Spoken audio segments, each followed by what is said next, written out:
So yeah, tonight we're talking about regrets in wargaming, and specifically my 5 biggest regrets when it comes to wargaming.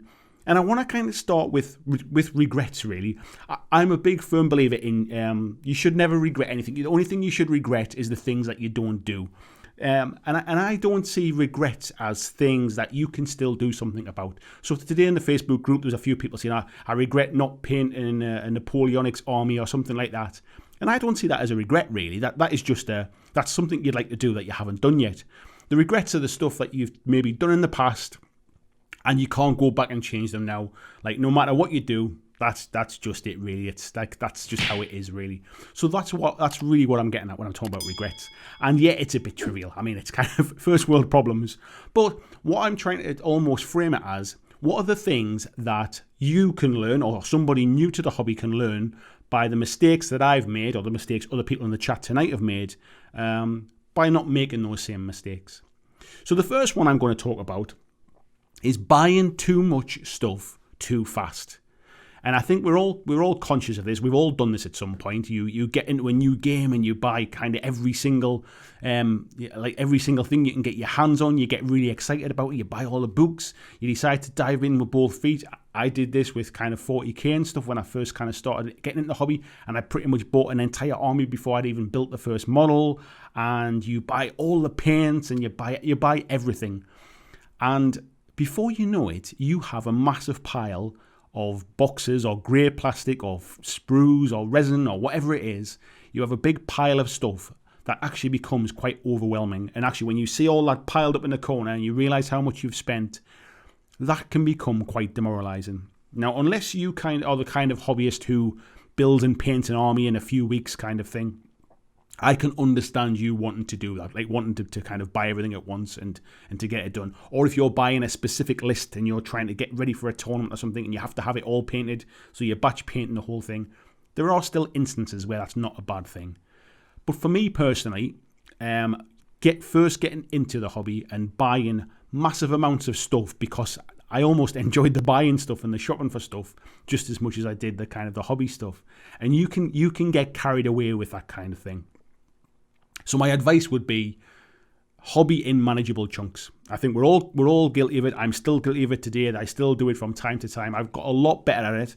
When I did the slow grow campaign for the Kings of War army, I purposefully didn't buy anything new till I was getting to the point of kind of running out of things to paint. So I was buying the next thing in time for getting ready to start it, as opposed to buying 2,000 points of stuff and just having this big pile of stuff on the table. The idea being, if I didn't achieve it, if I got burned out, if I decided it wasn't for me, I didn't have a load of stuff I wasn't going to use. So yeah, I would say kind of just try and temper that stuff. That's one of my regrets. I've ended up with big piles of shame in cupboards and in the garage, and I've got a lot of stuff that I'll probably not use. And that's probably one of my regrets. My second regret in wargaming is not going to tournaments and going to gaming events earlier in my hobby life, if you like. I'm not that outgoing. It might seem like I am when because I'm on camera and I'm talking a lot and stuff. But I'm not the kind of life and soul of the party. I don't just walk up to strangers and go and talk to them or anything like that. So I'm not that outgoing. I'm quite introverted in the grand scheme of things. So going to an event with a lot of strangers wasn't exactly something that filled me full of kind of excitement. And I assumed it would be full of people who would absolutely crush you into the ground. It was all taken very seriously. You had to know every rule. You had to have your army painted to a fantastic standard to not be kind of ridiculed. And that you would end up standing around on your own quite a lot of the time, like not knowing anybody. And so for years and years and years and years, I didn't bother with events and tournaments. And once I'd actually gone to one, and I went with friends, I realised it was a very, very different experience. And most tournaments, and I have to say most because some are not, but like 99% of tournaments are very, very, very casual, friendly experiences. And if you don't know the rules, I mean, you need to know enough to play. But like, if you don't know the rules inside out, people will generally help you. And I've gone to War Machine events when I literally bought an army kind of on a Thursday, I think it was, and went to an event on the Saturday, having played one game, and people were really kind of helpful to me. I've since then gone to, I went to the UK Games Expo on my own last year, just booked a hotel and went on my own for the full 3 days, knowing that I knowing what to expect, knowing I would bump into people, knowing I'd be able to get games with complete strangers, knowing people would be friendly, and I would never ever have done that a long, long time ago. So yeah, anybody who's kind of on the fence about events and tournaments and getting to meet people, I appreciate it's like obviously current climate isn't perfect for this, but things will come back. Don't be frightened and don't be put off by events and tournaments. And if you are on your own, don't let that be a barrier either, because there is always people there to make you feel welcome. My third regret is not keeping a painting journal or a painting diary from the start, basically. Because what you find, again, going back to buying a big army and kind of painting it all, if you're a fast painter, this might not be much of an issue. But if you're painting an army over time, and it might take years, I mean, some people take sort of 3, 4, 5 years to paint the army, just buying a little bit here and there. If you don't keep a painting record of what paints you've used and what methods you've used, in what order you applied the paints, it's very hard to get those models matching up with the ones you've already painted. And if you do something and you find like a nice effective, like for example, if you spray a model silver and then you put contrast paint over the top and you get a really nice effect, if you don't kind of make a note of that stuff, you'll look at that model in a year's time and go, oh God, yeah, how did I do that again? Like, how did I get that effect? I really like it. What did I do? And there are certain models I've done over the years. I do keep a painting diary now, but I never used to. And there's models I will go back and look at and think, I painted that 10 years ago. How the hell did I do that? I've got no idea. I wish I knew so I could do the same thing. A prime example is when the Code 1 box set came for me. I already had some, not Ariadna. I forget which army it was now. The blue ones, I forget what they are. Not the Yujing, the other ones, the Pano, sorry, that was what it was. I already had some Pano models that I'd painted a long time ago, and I had no idea what colour blue I'd used. And I ended up having to strip them all the ones I'd already painted, I ended up stripping them to repaint them the same way. So, yeah, keep a painting diary. Honestly, just a pen and a paper, just get like a little sort of notebook or something. Make notes as you go. You will thank yourself in the future. Number 4, I would say, is this feeling of having to kind of reach perfection with my painting, or like sort of thinking that every mini had to be painted to the absolute best of my ability. I spent a long time sort of with that, because the people I spoke to, I think, all felt the same way. Everybody was kind of trying to paint their best for every single mini, and I spent a long time not getting stuff finished, and it took me years to get out of that mindset. And these days, I've said this many times, that the only thing better than perfection is done, and kind of the best the best color is finished.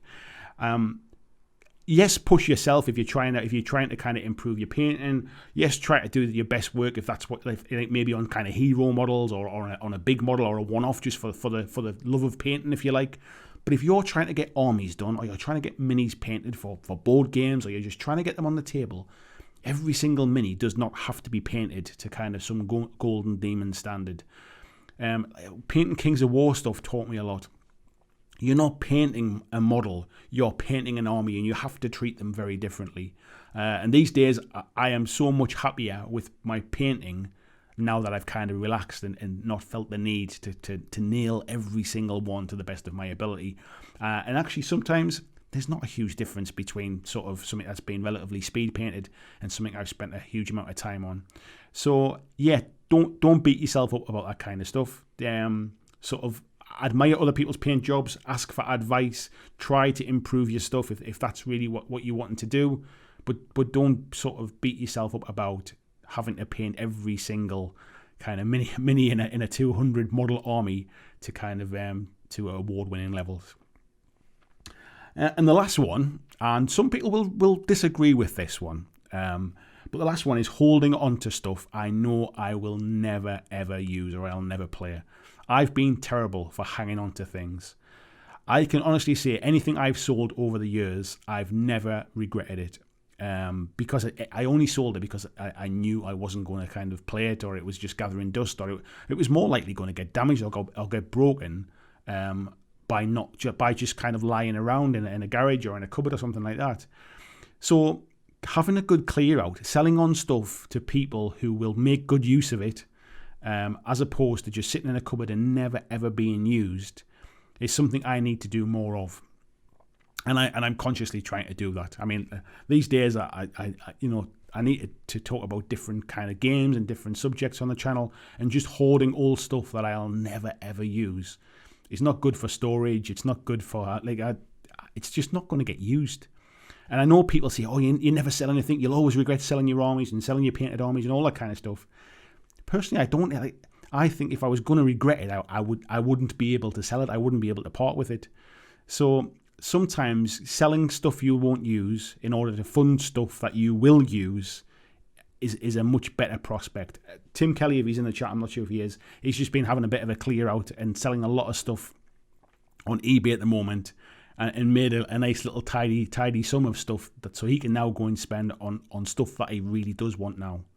And when I made my video about sort of I've never spent any money on a hobby for 6 months, that was when I really found that everything I'd bought was something I really wanted at the time, but actually I'd never used for whatever reason, or I got caught up in the moment and sort of caught up in the hype of something. And these days I tend not to do that.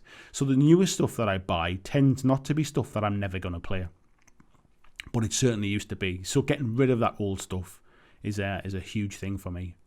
So yeah.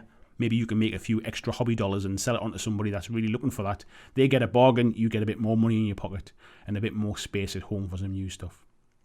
So if you're watching this back in the Tuesday Clips video, please let me know in the comments what regrets you have, or what advice would you give to new miniature gamers, new hobbyists, new war gamers, to try to not make the same mistakes that you did.